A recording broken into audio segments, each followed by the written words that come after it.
웨스트민스터 소위의 문답 14문입니다. 죄란 무엇인가? 생각보다 죄가 무엇이냐라고 질문을 했을 때 딱 떨어지게 정의할 수 있는 사람이 적습니다. 알고 있는 것 같은데 정의를 못하는 것이죠. 웨스트민스터 소위의 문답은 딱 떨어지게 정의합니다. 죄는 하나님의 법을 지킴에 있어서 그 법을 어기거나 모자란 것 다 죄라고 정의를 합니다. 기준은 하나님의 법이에요. 성경을 보면 그리고 이 시대를 보아도 사실 인간이 하나님의 법, 하나님의 말씀을 지키지 못하는 게 역사였죠. 아담과 하와도 선악과를 먹지 말라는 그 하나님의 명령에 대해서 지키지 못하였고, 이스라엘을 보아도 왕이 없는 게 문제가 아니라 이미 계신 왕인 하나님을 인정하지 않는 게 문제였죠. 그래서 사사기의 결론 뭐였습니까? 자기 소견에 옳은 대로 행하였더라. 그 이후 왕정 시대에 하나님의 지혜를 구했던 솔로몬 초중반까지는 그 나라의 질서와 평화가 유지되었지만 하나님을 떠났을 때 이스라엘도 타락으로 가지요. 성경은 계속 그걸 얘기합니다. 인간이 얼마나 하나님의 법을 반하여 왔는가. 이 시대도 마찬가지죠. 다원주의라는 게 무엇입니까? 자기가 기준이 되는 거 아닙니까? 사실 어떻게 보면 다원주의는 최근에 생긴 사회 현상이 아니에요. 사사시대에 자기 소견에 옳은 대로 행할 때, 인간이 자기 스스로 우상을 만들 때, 아담과 하와가 하나님의 법이 아니라 자기 결정으로 선과 악을 정할 때, 사실은 그때부터 다 하나님을 제껴버리고 자기 자신이 기준이 된 다원주의는 열렸던 것입니다. 하나님의 법을 지키지 못하거나 모자는 것 다 죄입니다. 그렇다면 질문 드려요. 하나님의 법은 뭐죠? 이것도 막막해요. 그럼 하나님의 법이 뭔데? 라고 했을 때 감사하게도 하나님께서 그 하나님의 법을 명시된 바로 딱 선언을 해 주셨고, 그 대표적인 게 십계명이요. 구약 시대에는 그것이 율법으로 드러났었죠. 그래서 마이크로튼 교수는 얘기를 합니다. 십계명이 인간 지혜의 누적이냐, 그냥 단순 윤리냐, 아니다. 십계명은 모세에 기발한 생각이 아니라 하나님의 절대적인 요구였다. 그만큼 절대 진리를 기초한 하나님의 생각이라는 것이죠.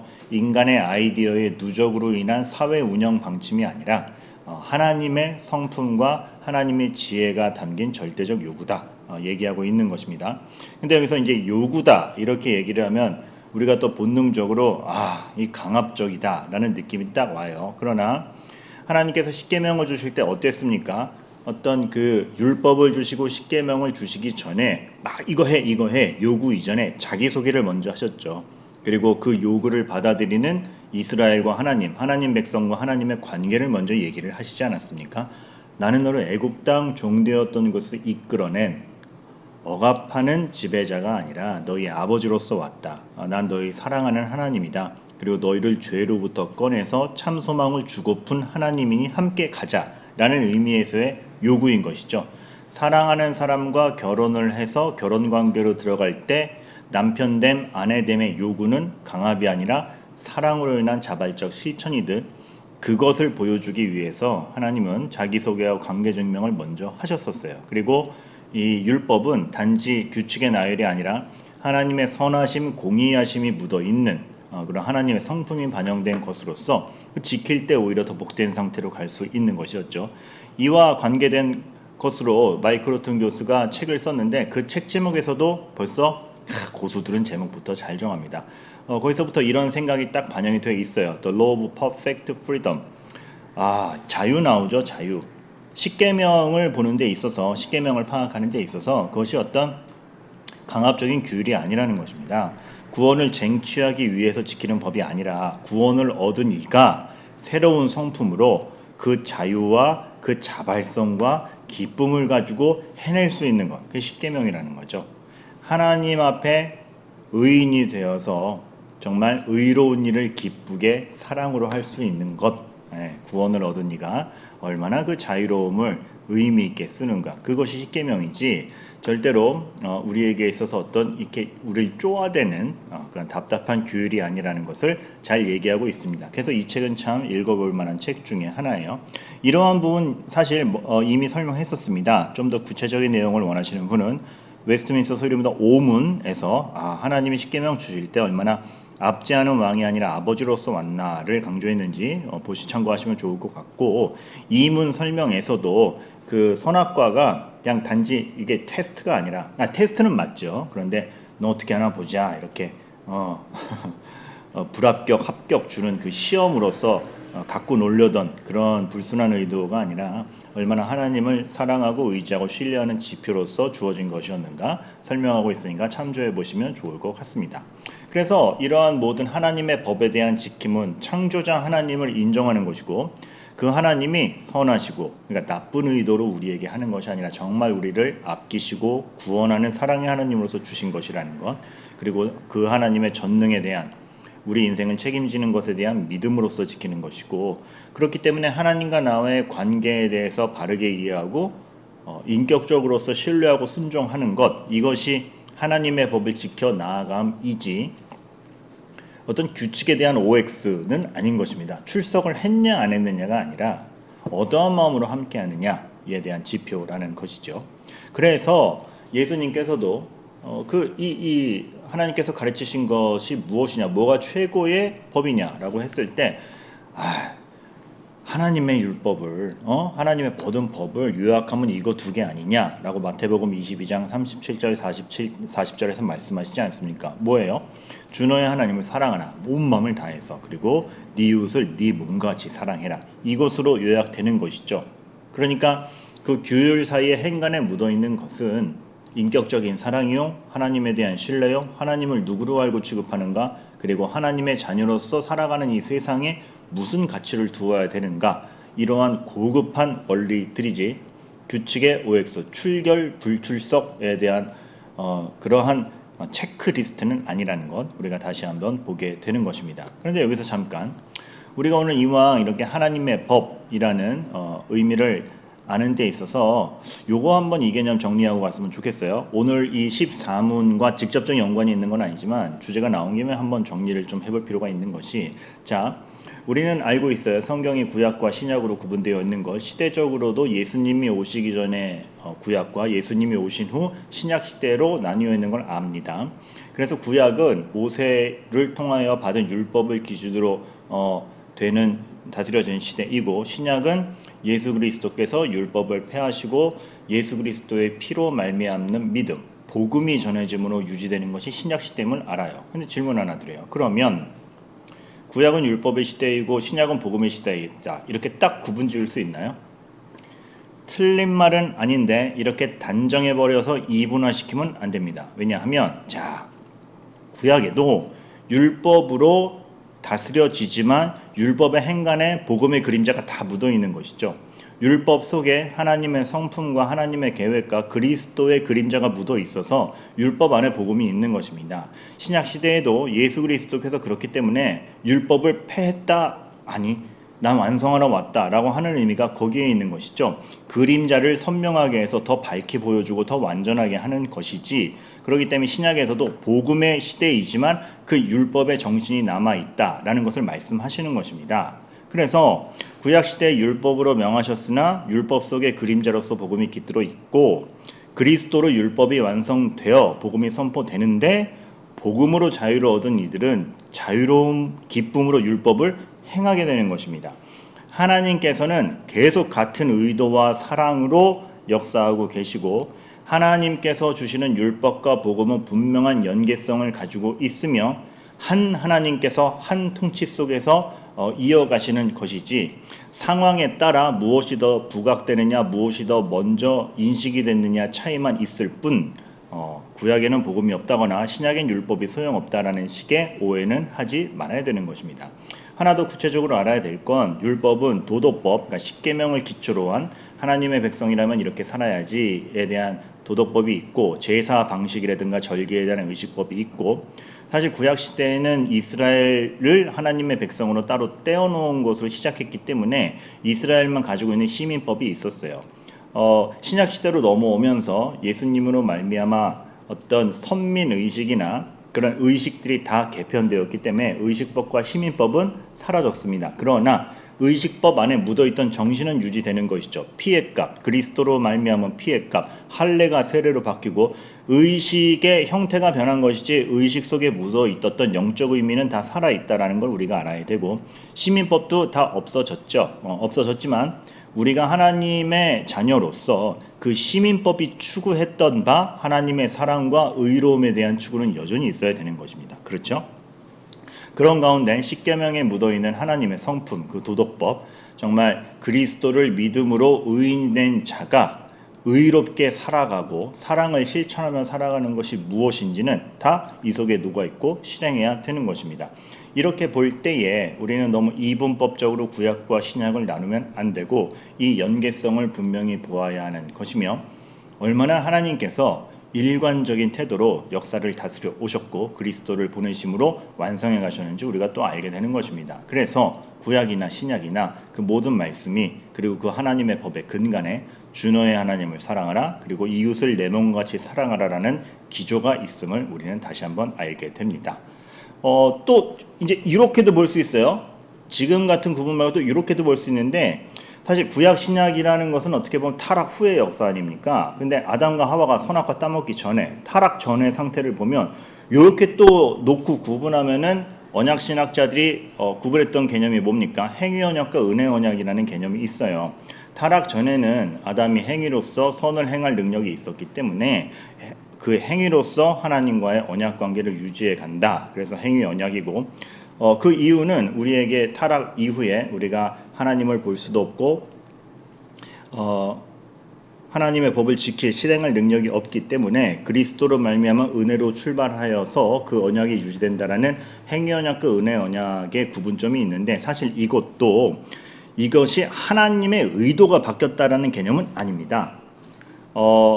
하나님은 동일한 역사, 같은 은혜 속에서 계속 역사하시는데 인간의 상태가 변한 것이죠. 그래서 하나님이 인간의 상태 변화에 따라서 다스리는 방식을 바꾸신 것이지, 동일한 의도와 역사라는 데 있어서는 일치성이 있는 것이고, 행위 언약도 그 언약을 맺어주신 것 자체가, 인간을 그렇게 창조하셔서 우리와 약속을 해주신 것 자체가 은혜에 기반하고 있기 때문에 행위 언약과 은혜 언약도 동일한 하나님의 은혜의 역사 속에 있는 것이고, 단지 인간이 타락했느냐 타락하지 않았느냐의 그 상태 변화에 따라서 다스림의 방식만 다른 것이다. 이렇게 이해하셔야 됩니다. 그러니 신약과 구약을 나눔에 있어서나 타락 전 타락 후로 나눔에 있어서나 하나님의 다스림과 하나님의 의도 사랑은 똑같다라는 것. 그렇기 때문에 거기에 묻어있는 모든 하나님의 그 법에 대한 것, 하나님이 추구하시는 거에 있어서는 하나님 사랑, 이웃 사랑이라는 그 예수님의 요약은 동일하게 적용된다. 다 복음과 율법이 묻어 있다. 우리가 이것을 알아야 됩니다. 그런데 이제 이 하나님의 법을 두고 요런 또 논쟁이 있을 수가 있어요. 보통 이제 칼바르트나 아브라함 카이퍼와 같은 그 서구권의 신학자들은 우리 이 성경을 갖다가 굉장히 오해하지 않기를 바랍니다. 왜냐하면 우리가 개인 변화, 믿음으로 말미암은 개인 변화, 그리고 하나님의 법을 지킴으로 말미암아 의롭게 살아간다라는 것이 그저 우리 어떤 개인적인 차원에서 만족하고 내세의 소망에 만족한 채의 어떤 현재의 삶에 무관심하고 사회적 삶에 대해서 무관심하면 안 된다라는 걸 굉장히 걱정했었어요. 칼바르트나 아브라함 카이퍼나. 근데 여러분, 그 걱정은 사실 없어도 됩니다. 왜냐하면 성경 자체가 현재의 삶에 무관심하라고 한 적이 없기 때문에 그렇습니다. 주 너의 하나님을 사랑하라가 이웃을 향해 달려나아가는 것으로 되어 있죠. 이것은 단지 내세의 소망과 개인 윤리만 챙기는 것이 아니라 이웃과 관계에서 이 사회에서 어떻게 살아가느냐를 생각할 수밖에 없게 만듭니다. 그래서 우병훈 교수님께서 기독교 윤리학에서 이런 부분을 굉장히 잘 정리하셨죠. 이 책 일독할 가치가 있습니다. 물론 이전에 어떤 그리스도인이 진정 사회에서 어떠한 삶을 이루어가야 되는가에 대한 실천적인 면은 아브라함 카이퍼가 칼빈주의 강연이라는 요소에서 각 영역 주권을 얘기하면서 아주 잘 설명을 하셨는데, 그 책을 읽기 전에 우리나라 말로 쓰여진 또 전반적인 걸 잘 짚어주는 이 우병훈 교수님의 기독교 윤리학은 참 유용하리라 생각이 됩니다. 예를 들어서 우병훈 교수님은 웨스트민스터 대요리 문답 같은 경우도 그 설명이 얼마나 그 개인 윤리나 내세의 소망만 다룬 것이 아니라 그 내세의 소망을 가졌기 때문에 그 사람이 이 땅에 발을 딛고 살 때 공공 영역에 있어서 절대 진리를 얘기할 수 있는가를 얘기를 했어요. 예를 들어 볼까요? 10계명, 6계명에 대한 살인 금지를 논함에 있어서 웨스트민스터 대여리 문답 같은 경우는 굉장히 상세하게 설명이 되어 있습니다. 살인금지, 내 사람을 죽이진 않잖아. 이 정도 차원에서 생각을 하는 것이 아니라 뭘 안 했네 차원이 아니라 적극적으로 하나님이 주신 생명을 세워가느냐 차원에서 생각을 한 거죠. 그래서 보세요. 신자가 다른 사람의 생명을 보존하기 위한 모든 세심한 연구와 올바른 노력 이거 해야 된다. 그렇기 때문에 어떤 사람이 그 생명력을 생명답게 누리고 있지 못한다. 뭐 여러 가지 이유로 사회적 약자이기 때문에 혹은 정서적 불안 때문에 따돌림을 당해서 그런 모든 거에 있어서 약자 보호하고 자살을 금지하고 독려해주며 어떻게 정말 저 사람이 사람답게 살 수 있을까를 생각하는 것까지 우리가 나아가야 된다는 것이죠. 그래서 어떤 사람의 삶이 무너지도록 부당하게 무엇을 앗아가고 있는 것이 발견된다? 우린 그런 거 없도록 해야 된다. 그런 거에 대해서 사회적인 정서, 사회적인 체계, 이웃과의 관계, 사회 구조 엄밀히 고민하라고 대여리 문답은 가르치고 있는 것입니다. 그럼 제가 이 표시는 안 해놨지만 밑에 정당한 전쟁이 무엇인가, 전쟁이 일어난다면 그런 거에 대해서 어떤 개념으로 가야 되는지에 대한 고민도 굉장히 컸어요. 루터만 해도 갈라디아서 주석, 루터 웍스의 한 44권 정도에 해당하죠. 크리스찬 인 소사이어티 시리즈 중에서 전쟁이 일어난다면 우리는 어떤 태도로 싸워야 되는가? 이거 굉장히 상세하게 기술하지 않았습니까?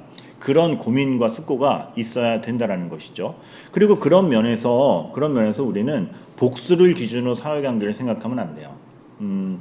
사회 문제를 개선할 때도 보통 하나의 이데올로기가 형성이 되면 적을 설정하지 않습니까? 그러니까 적을 쳐부수는 게 목적이 돼요. 근데 그런 개념이 아니라 틀린 것을 바로잡는 개념이지 누군가 넌 적군이니까 죽어버려 라는 차원에서 사회 개선이 일어나면 안 된다는 거 가르치고 있습니다. 그리고 야 오락을 해도 적당히 해야지. 약, 수면, 음식물 왜 절제해야 되는 줄 알아? 왜 적당히 해야 되는 줄 알아? 그거 과도하게 했을 때 그걸로 인해서 몸이 망가지는 건 하나님이 주신 생명력을 저하시키는 것이기 때문에 그래. 이거 사실 이것에 대한 이해가 충분하고 고민이 충분하다면 우리는 이 시대의 아이들에게 있어서도 그리고 자기 관리를 하는 젊은이들에게 있어서도 자기를 우상화시키지 않으면서도 또 과도히 방만에 빠지지 않는 그런 인간상을 충분히 가르치고 얘기할 수 있는 것입니다. 성경은 결코 사회에 대해서 무관심하지 않습니다. 이 땅의 삶에 대해서 무관심하지 않습니다. 굉장히 면밀하게 고민할 수 있는 기초를 줍니다. 그래서 여기 보면 뭐 어떤 생명보호, 전쟁 낙태, 안락사, 장애인에 대한 문제 쭉 얘기하고 있지 않습니까? 우리 이거 고민해야 되고 생각해야 돼요. 아까 소개했던 마이크 로튼의 책을 보면 이런 부분을 생각하면서 요거를 얘기합니다. 십계명을 지키고 하나님의 벌 지키고 이 세상을 살아감에 있어서 우리는 책임과 권리 중 무엇을 더 우선하는가? 하나님이 주신 생명을 하나님의 형상을 입어서 살아가는 하나님이 세워주신 질서를 지켜야 될 책임이 먼저 있고 그 책임이 우선할 때 권리도 자연스럽게 보장이 된다라는 차원에서 호트는 얘기하는 것이죠. 권리를 무시하는 게 아니라 진짜 권리를 챙긴다라는 것이 하나님에게 근거한다는 걸 알리고 싶은 거예요. 그런데 요즘에는 이 두 개의 균형성이 잘 맞아야 되는데 책임만 너무 커지면 압제가 되고 권리만 너무 커지면은 이기주의가 되는데 이 시대는 좀 권리가 너무 커진 개념이 있다라는 것이죠. 그래서 어떤 개념을 설명하든 간에 예를 들어 이게 참 함부로 얘기할 건 아니고 이론적으로만 얘기할 건 아니고 그 사람이 당한 상황들과 정황에 따라서 무수히 많은 것이 있는데 예를 들어 설명하자면 낙태에 대해서 얘기할 때에도 생명에 대한 책임을 먼저 생각하는 기초로 얘기해야 되는데 우리들은 개인의 인생이 파괴되지 않느냐 차원에서 먼저 얘기를 한다라는 것이죠. 그래서 낙태를 허용하는 정당성을 찾는 게 요즘 시대라는 것이죠. 그래서 그렇게 어떤 권리와 책임이 권리만 너무 높아지거나 혹은 반대로 책임만 너무 높아지거나 둘 다 안 되는데 요즘 시대의 특성은 어쨌든 권리를 너무 크게 되는 거니까 생명에 대한 책임성이 너무 떨어지지 않느냐 다른 부분에 있어서도 호트는 지적합니다. 맞는 말 같아요. 그런데 제가 또 하나 첨부하고 싶은 것은 그러나 책임을 얘기할 때도 우리는 기독교인으로서 내 이웃을 내 몸과 같이 사랑하는 입장에서의 책임이잖아요. 누군가 어려움을 당했으면 너 이게 성경적 원리야? 너 그러면 안 돼. 개인의 책임으로 묶어두면 안 됩니다. 우리가 그 사람이 그 책임을 질 수 있도록 함께 책임을 져줘야 된다는 거예요.